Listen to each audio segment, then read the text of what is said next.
everybody knows about the big three. And we're talking about Naruto, Ichigo, and of course, the future king of the pirates, Monkey D. Luffy himself. There's a reason that they're so hype. Is it just their powers? Maybe. Is it their crazy fits? It could be. But for me, one of the things that does it is how they handle fights and situations, especially rematches. So today, on Dynamic Entry, I want to talk about 3 of my favorite rematches that these gentlemen have gone through. Let's go through it. So the first of these rematches is probably the most emotionally charged of them on this list, and it's going to be the fights between Naruto and Sasuke at the Valley of the End. This is a two-parter in that it is the end of both series in like Naruto and Naruto Shippuden. The first time that Naruto and Sasuke go against each other, it's an attempt to keep Sasuke in the village and for Naruto to help his friend who's moving further and further away to the side of evil. And it's rough the whole time. There are a few moments where it's kind of going back and forth, but eventually Sasuke does get like a sound advantage over Naruto and leaves him bloodied in a pile. Near death, but you know, it gets through. It's fine. Still though, it is a crazy scene, and as a bit of just complete visual eye candy, Kishimoto gave us a round 2 right at the end of the series with a much older Naruto and Sasuke's ideals clashing one last time at the end, and it was nuts. I mean, everything that both of these individuals had learned through the culminations of their journeys is here in this fight. Even to the point where, you know, Sasuke just starts inventing shit right towards the end and is just like, I'm gonna take the chakra of all the tail beasts and just start throwing bullshit at you.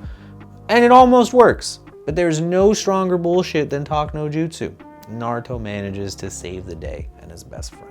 So number 2, and there's no real order here, but number 2 rematch on this list is gonna be between Grimmjow and Ichigo Kurosaki from Bleach.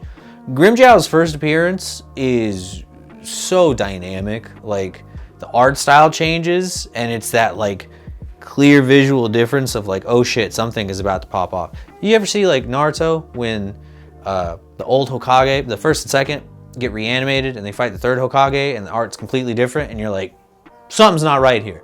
It's that feeling, because Grimmjow shows up and he's so well detailed and the bone on his mask is like fucking super sharp, and he goes to town. Nobody can stop him, and Rukia and Ichigo spend that whole episode just getting walked in the park. Rukia kind of dies, I think, again for a little bit. She gets better. It's fine. Ichigo has a tough time dealing with it because it's post-arc. He just dealt with the last arc's big bad. He's feeling good. He's gotten a lot stronger. He's starting to understand his powers a little better. And then boom, Grimmjow shows up and puts the hands on him. And if you haven't seen it, you gotta watch it, man. Grimmjow just, it's so great. It's such a bad beatdown, and you feel bad for Ichigo, but it's so good. Anyway, it's even better the second time when they meet against each other, because a few things happen. Inoue gets kidnapped, and Ichigo and the gang ends up going into Hueco which is the home of the Hollows. When they get there, they have to fight a gauntlet of different Hollows and Vizards, or not Vizards, sorry, a bunch of different Arrancar and Hollows along the way. But eventually it does lead to a rematch between Grimmjow and Ichigo. Ichigo having trained up and gotten stronger with his Vizard powers, and Grimmjow finally letting off the training gloves, as it were, and going all out against Ichigo. It's crazy. There's a bit of a flashback deal that I think is necessary, but it does slow down the fight a little bit. But we learn more about Grimmjow and who he is, his ideals as a Hollow, and his whole like pursuit of strength for survival thing. It's really cool. And the highlight of it is like the final beat of it, where Orihime is basically like, you cannot continue to take damage, like end this fight now. And Ichigo is just like, hey dog, sorry, I got to emote on you real quick in front of my girl, and just obliterates Grimmjow, which makes you think like, damn, like he was really just playing with him the whole time. Like he could have just gone crazy on you, and he just chose to hang out and be cool because he's got it like that. The final one on this list is going to be between Luffy and Rob Luchi. And why did I do that? Is it because the fight just aired recently on online? Maybe. But also because the Rob Luchi fight is a really important one. Enies Lobby as a whole is a super important arc, and the shit that happens there continues to be a lasting stay, both in how it shapes One Piece and the story, as well as how the characters reflect on it and events that kind of spiraled out from Enies Lobby. Rob Luchi is an asshole. He's always been an asshole, and it's kind of great to see that it's carried over. But first fight, right? So in the first fight, Luffy does everything in his power twice to try and get through Rob Luchi, and it almost seems to not work until eventually he does see the day through.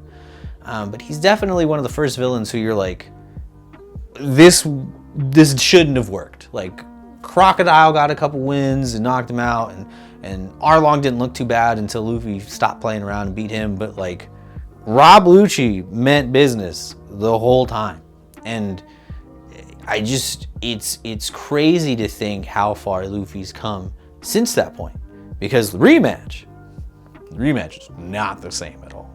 At this point, Luffy is getting pretty decent at going into Gear 5, which he well demonstrates by syncing his heartbeat with it and the whole shebang bang. You should watch that too if you haven't seen it. It's amazing.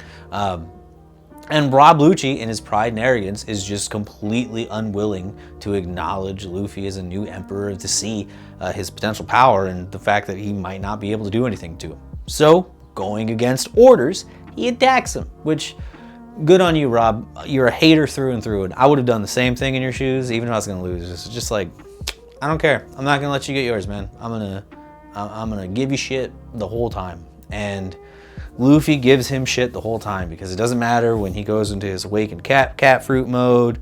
It's just, oh man, it's embarrassing. And the whole time Luffy's just giggling and laughing. He makes it cool. The mole punch is nice. I like that one a lot too. I've read most of the manga up until current. I think I'm like a week behind. So I'm really excited to see the rest of this fight unfold, and it doesn't really finish into what I would call like a complete rematch. Manga readers understand what I mean there. Anime only fans will understand soon enough. Sorry, I guess I should have said spoilers. Fuck it, spoilers, my bad.